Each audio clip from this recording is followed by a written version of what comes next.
All right, today we're diving into a case that's just incredible.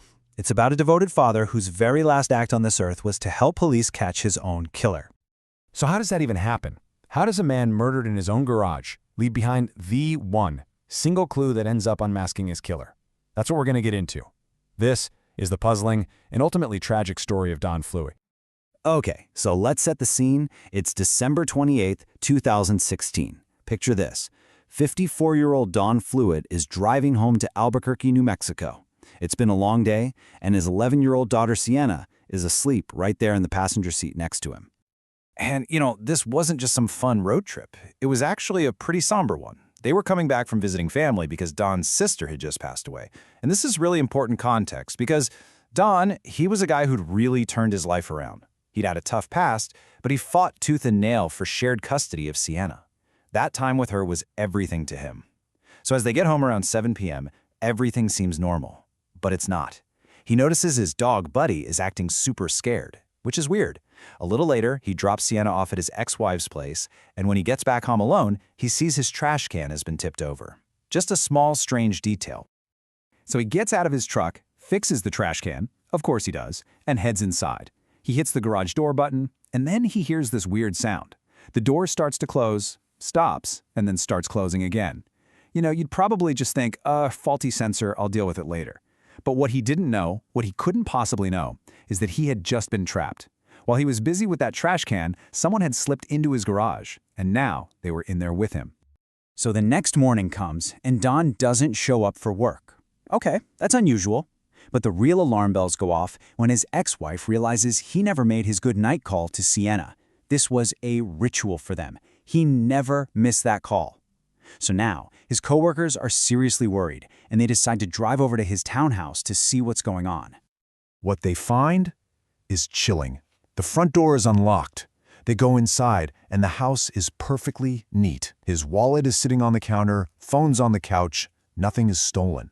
But then they go into the garage, and that's where they find Don's body. When Detective Matthew Kaplan gets there, he knows right away this wasn't a robbery.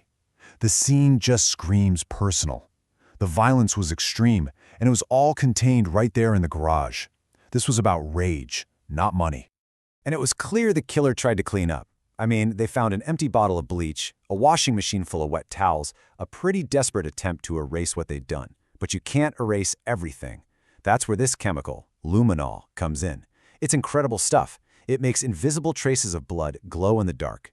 And when they sprayed it, the scene lit up. They could see a trail of blood from the garage right to the kitchen sink. It showed them the killer's exact path as they tried to wash away the evidence. So think about it. No forced entry, nothing stolen, but extreme violence. To Detective Kaplan, that all points to one thing. The killer was someone Don knew. Maybe someone he even let in. Or, even scarier, someone who had a key. The focus of the investigation immediately shrinks right down to his inner circle. So, who's on the list? Well, you've got his ex-wife, Christine, but her alibi is airtight. She was with their daughter all night.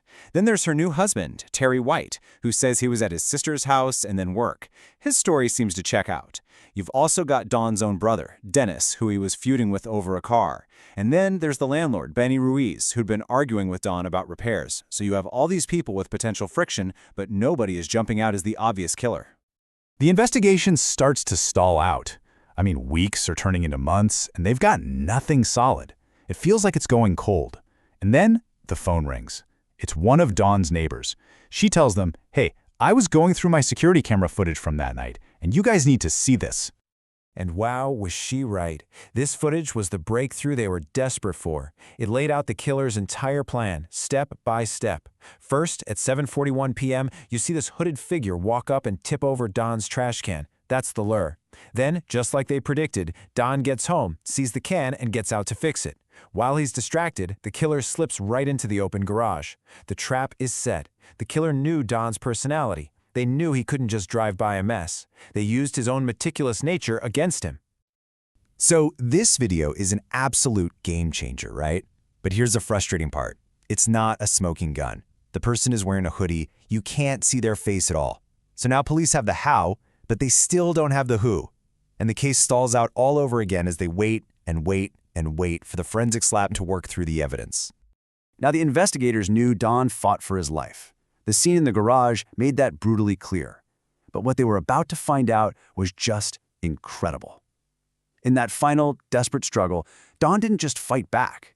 He managed to capture the single most important piece of evidence in the whole case. He essentially solved his own murder. So get this. The clue that breaks this thing wide open wasn't a dropped weapon or a footprint the killer accidentally left behind. Nope. It was something Don took from his attacker. He actively grabbed the evidence himself. Where was it? It was under his fingernails. In that fight for his life, he was scratching, clawing, doing anything he could to survive. And in doing so, he collected microscopic traces of his killer's DNA. He literally reached out and grabbed the key to his own justice. So now the lab has a full DNA profile. The question is, whose is it? Is it going to be the estranged brother, Dennis? Or maybe the landlord, Benny Ruiz, who couldn't really account for his time? Or was it someone they hadn't even considered? The results come back. It's a perfect match for Terry White, Don's daughter's stepfather, the guy with a supposedly rock-solid alibi. Well, police go talk to his sister again. And guess what? His whole story just crumbles. He was never at her house. He lied about everything. And the motive? It wasn't about money. It wasn't one big fight. It was pure, simmering jealousy. This quote from Terry says it all. He said Don was a dark cloud hovering over their life, and that he had to go. Terry just couldn't stand the loving relationship Don had with his own daughter. He was eaten up by resentment. So, over 3 months after Don was killed, police finally had their man.